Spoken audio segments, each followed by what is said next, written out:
nongeye kubasuhuza nshuti bakunzi mwebwe tubana umunsi ku munsi kuri iyi channel ya CR2 Entertainment. Mbifuriza umunsi mwiza n'amahirwe y'Imana mwese abagereho.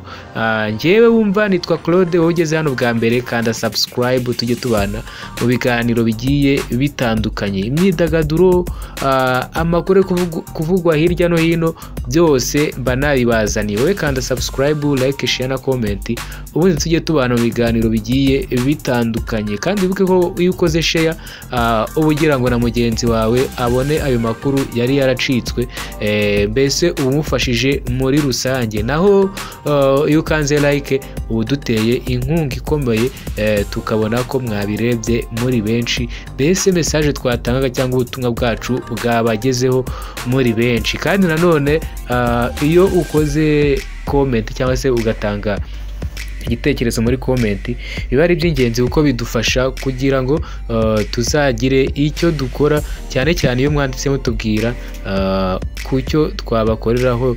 Kandi niyo munanditse muri comment mudushimira cyangwa se mudutera courage, biradushimisha, bituma dukora cyane. Ndabashimiye. Ngewe rero nitwa Claude, mwe mwakanze subscribe, ndabashimiye by'umwihariko. Imana ibahe umugisha utagabanyije kabisa, ndawubasabiye.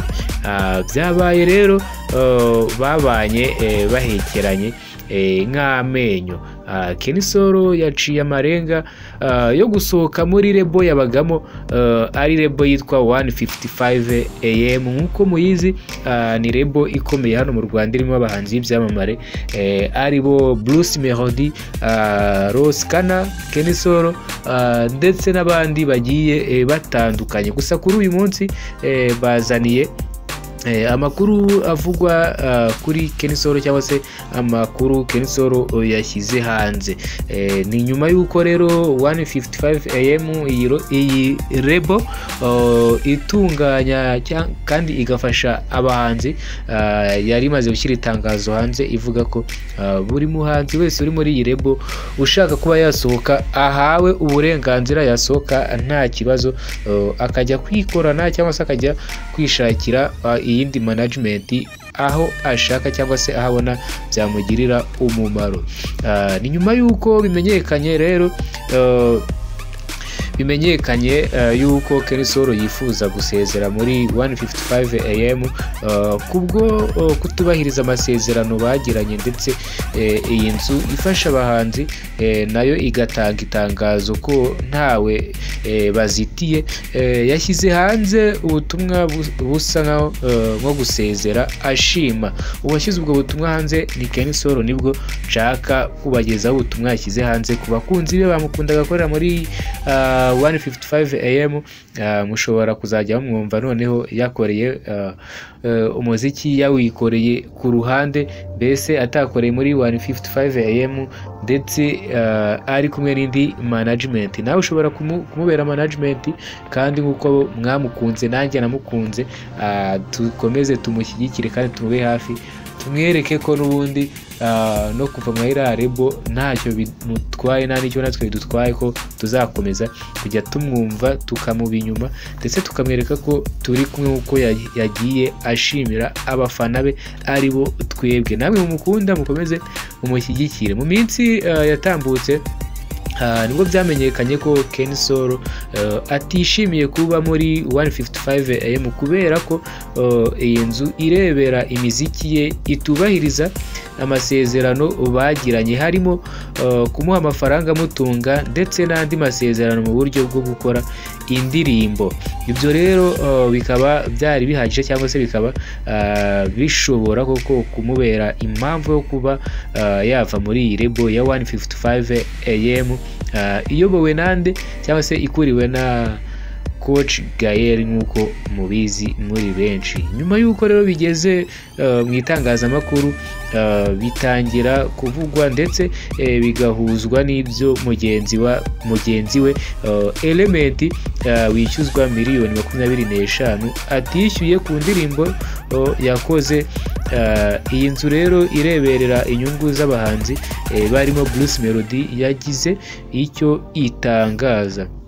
mu itangazo iyi nzu yashyize hanze yagaragaje ko Bruce Melody ari we muhanzi ubacururiza ndetse ko baticuza ibyo bashoye, ariko umuhanzi bakorana nawe ashatse gusohoka muri iyi nzu yakwigendera cyangwa se yakwandika asaba gusesa amasezerano akigendera. Iyi ni ya nzu ya 155 AM itunganya ndetse ikanarebera inyungu z'abahanzi, niyo yanditse ivuga gutyo, iha uburenganzira umuhanzi wese waba ushaka kwigendera ava muri iyi rebo cyangwa se iyi nzu itunganya umuziki. Nyuma y'ubu butumwa bwa 155 AM, Kenny Solo uri ari mu bambere batishimiye kuba muri iyi nzu yanditse ubutumwa cyangwa se yanditse ubu butumwa rero ku rubuga rwe rwa X. Kenny Solo nawe yagiye arandika agaragaza ko uyu muziki hari benshi bamusanzemo bacitse intege bagahita babivamo bakazima burundu bakagenda, ariko we yashikamye ndetse anashimira abamushyigikiye ndetse abashyigikira n'umuziki we umunsi ku wundi, by'umwihariko abafana biwe. Yavuze ko rero hari benshi bamusanze mu muziki ariko bakagenda, ariko we yarashikamye akomeza guhangana, akomeza no guhatana, ndetse akaba aribyo bitumye agera ahageze mu muziki we nta gucika intege. Ubwo butumwa rero buragira buti bamwe baje nyuma yanjye bahita babivamo, ariko njye ndacyahari, ndahagaze nshikamye kandi imeze neza. Ibi bintu nabikoze kuva kera, nta n'umwe unyizera. Ndi umusirikari rero Spectacular nk'uko mukunze kubyumva mu ndirimbo ze wahawe impano n'Imana Data. Ati ndi umusirikare Spectacular wahawe impano n'Imana Data. Uwo ni Kenny Solo. Kenny Solo rero yakomeje agira ati ku muryango wanjye n'abafana banjye mwarakoze kujyana nanjye kunshyigikira cyangwa se kunshyigikira kwanyu ntigushira cyangwa se ntikuzashire, kandi ndabashimira cyane mbikuye ku mutima. Uwo ni Kenny Solo wabivugaga muri ayo magambo ko ashimira abafana biwe ndetse n'abamushyigikiye bose, abashimira cyane ko mwatumye agera ku byo yifuza. Kenny Solo atangaje ubutumwa nyuma y'amasaha make 155 AM ivuze ko umuhanzi ushaka kuva muri iyi rebo yakwigendera akigendera rwose nta kibazo. Bihuza nuko rero Kenny Solo abona ko adehera muri 155 AM. Nibyo bamusezeranyije byose batabimuha nk'uko bikubiye mu masezerano. Kenny Solo rero akaba agiye gusohoka muri iyi rebo nk'uko bisa nk'aho ari byo yashakaga kuvuga, kandi birumvikana koko niba amasezerano batayubahiriza kugenda ntacyo byaba bimutwaye, akagenda agashaka indi management cyangwa se akajya anakora ku ruhande rwe bwite yimenya.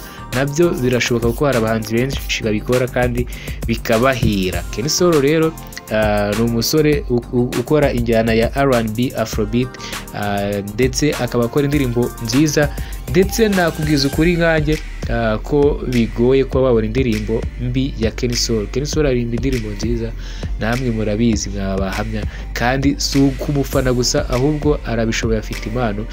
Imana igira amufasha cyane kabisa, njye mbona akwiriye salute kabisa.